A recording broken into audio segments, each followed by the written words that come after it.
Hello மக்களே, என்னோட ஸ்டைலில் மீன் குழம்பு எப்படி வைக்கலான்னு பார்க்கலாமா? இந்த மீனோட பேர் வெள்ளை வவ்வால்னு சொல்லுவாங்க. இந்த மீன் வந்து ரேட் அதிகம் தான், 600 to 700 இருக்கும். மீனை நல்லா வாஷ் பண்ணி எடுத்துக்கலாம். இப்போ குழம்புக்கு தேவையானதெல்லாம் ரெடி பண்ணலாம்.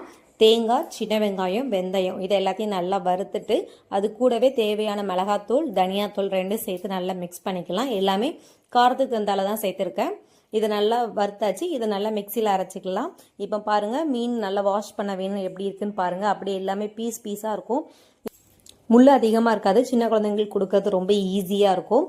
இப்போ சின்ன வெங்காயம் இந்த மாதிரி நிறைய எடுத்து வச்சுருக்கேன். புளி தேவையான அளவு ஊற வச்சுருக்கோம். இப்போ இது எல்லாத்தையுமே ரெடி பண்ணிக்கலாம். கடாயில் நல்லெண்ணெய் சேர்த்துக்கிறேன்.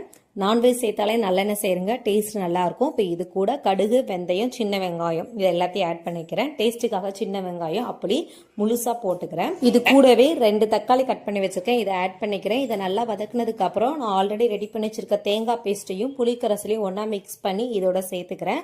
இப்போ ஒரு 2 செகண்ட் குழம்பு நல்லா கொதிச்சதுக்கப்புறம் நம்ம மீன் சேர்த்துக்கலாம். இப்போ குழம்பு நல்லா கொதி வந்துடுச்சு. இப்போ இந்த ஸ்டேஜில் நான் மீன் சேர்த்துக்கிறேன். இந்த மீனோட ப்ளஸ் என்னன்னா டேஸ்ட்டு சூப்பராக இருக்கும். சின்ன குழந்தைங்களுக்கு முள் இல்லாமல் யோசிக்காம நம்ம கொடுக்கலாம். குழம்பு நல்லா கொதிக்கட்டும். இதோட மாங்காய் சேர்த்திருக்கேன். மாங்காய் சேர்த்தா மீன் குழம்பு சூப்பரா இருக்கும். ட்ரை பண்ணி பாருங்க. இப்ப குழம்பு ரெடி ஆயிடுச்சு. இப்ப சாப்பிடலாம் நம்ம. இப்ப அந்த குழம்பு மட்டும் தனியா எடுத்தாலே தெரியும், முள்ளு தனியா மீன் தனியா பிரிஞ்சிரும். இப்ப அந்த மீனை பாருங்க, ஒரு உருளைக்கிழங்கு பீஸ் போட்டா எப்படி இருக்கும் அதே மாதிரி நல்லா சாஃப்டா முள்ளே இல்லாம இருக்கு. நல்லா திருப்தியா சாப்பிட்டு லாஸ்ட் ஐஸ்கிரீம் சாப்பிட்டேன். நீங்களும் ட்ரை பண்ணி பாருங்க. பாய் மக்களே.